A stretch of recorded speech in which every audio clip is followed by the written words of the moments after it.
नमस्कार दोस्तों, मेरे YouTube चैनल पर आपका फिर से एक बार बहुत बहुत स्वागत है।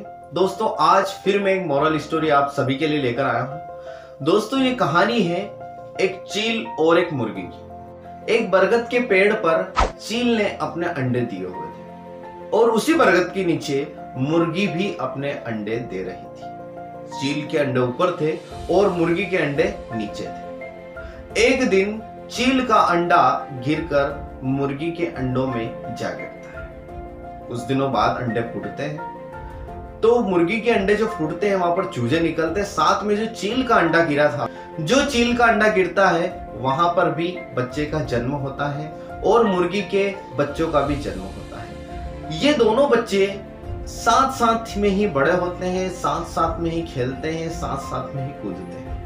परंतु चील का जो बच्चा होता है उसको ये जरा एहसास नहीं होता है कि मैं चील का बच्चा हूं। वह अपने आप को मुर्गी का बच्चा ही समझता है। कुछ दिन बीतते हैं, वो धीरे धीरे बड़ा होने लगता है। एक दिन आसमान में वह चील को उड़ते हुए देखता है तो वह मुर्गी से पूछता है, यह आसमान में उड़ने वाला, ये जो ऊंचाई से उड़ रहा है, यह प्राणी कौन है? तब मुर्गी उसे बताती है कि यह चील है। तो उसने पूछा कि क्या हम भी ऐसा उड़ सकते हैं? क्या हम भी इसी प्रकार से आसमान में ऊंचाइयां छू सकते हैं, आसमान को छू सकते हैं? परंतु मुर्गी ने कहा, नहीं, तुम मुर्गी के बच्चे हो, तुम इतना ऊपर नहीं उड़ सकते। और चील के बच्चे ने यह मान लिया। तो जब उसने मान लिया तो वह अपने आप को मुर्गी का बच्चा ही समझने लगा और मुर्गी की तरह ही रहने लगा और मुर्गी की तरह ही जिया और मुर्गी की तरह ही उसका अंत हो चुका था।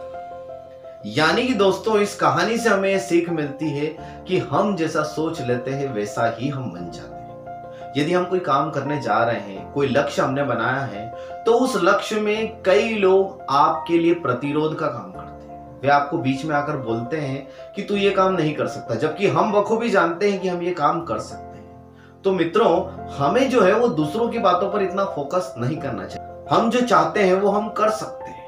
हमें दूसरों के बहकावे में आकर हमारे लक्ष्य को नहीं छोड़ना चाहिए। जो अपने लक्ष्य से भटक जाता है उसकी स्थिति बिल्कुल चील के बच्चे की तरह हो जाती है। वह कभी भी अपने लक्ष्य को प्राप्त नहीं कर सकता। दोस्तों यदि हमें ऊंचाइयां छूना है, बुलंदियों को छूना है, तो हमें इन प्रतिरोध को टालना होगा। लोगों की बातों को छोड़कर हमारा जो लक्ष्य है हमें वहीं फोकस करना होगा, तभी हम लक्ष्य को प्राप्त कर सकते हैं। दोस्तों इस कहानी के जरिए मैंने आपको बताने की कोशिश की है कि आप अपने लक्ष्य को न छोड़ें। दुनिया, अपने दोस्त, अपने रिश्तेदार अपनी बातें करते रहेंगे, परंतु हमें लगातार अपने लक्ष्य की ओर बढ़ते रहना है और कोशिश करते रहना है। धन्यवाद दोस्तों।